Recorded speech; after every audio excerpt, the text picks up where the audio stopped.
Muy buenas a todos, hola, muy buenas a todos chicos y chicas. Vamos a jugar hoy The Battle Cats. Es mi primer video, así que bueno, acá van a jugar en el The Battle Cats, van a poner The Battle Cats Racing. Ustedes lo van a tener en español, les va a decir otra cosa, ¿ok? Le ponen el Start, que no le va a decir Start, para aclarárselo. Les voy a poner una flecha.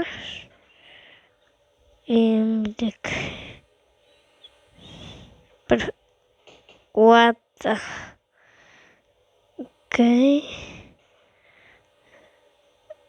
Ok.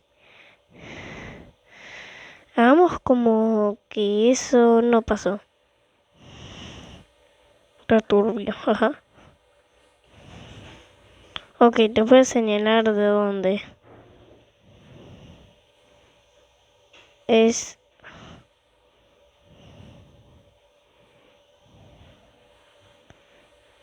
ese botón que dice Start.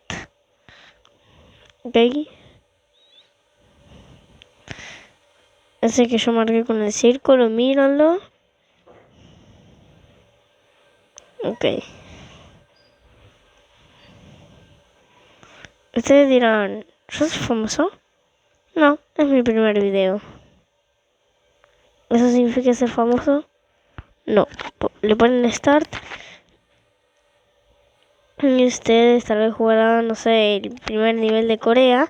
Como yo ya jugué bastante y eso, en otro video tal vez les muestre ese, como esperando de cero, así, bla, hasta, no sé, la luna, que les voy a ayudar con todos estos gatos. Pero pasa que voy a tener otros, así que ustedes intenten con lo que puedan, ¿ok? Solo les digo. A ver. Veamos, 35, todo superado. Nueva York, ok, vamos a conquistar Nueva York. The Battle Cats begins, ok. Parece como que no tengo nada, literal. Pero ahora van a ver.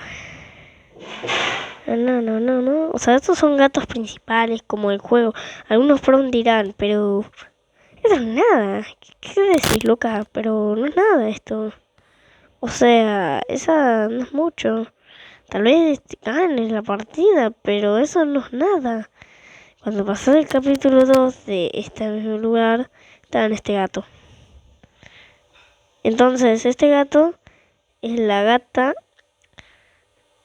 en Valkyria. No me acuerdo bien su nombre, está en inglés mi juego, así que yo lo voy a cambiar en español mañana, ¿ok? Mañana me voy a... Ok, chicos, mañana me compro y ganamos este nivel y corto, ¿ok? Porque ya me tengo que ir.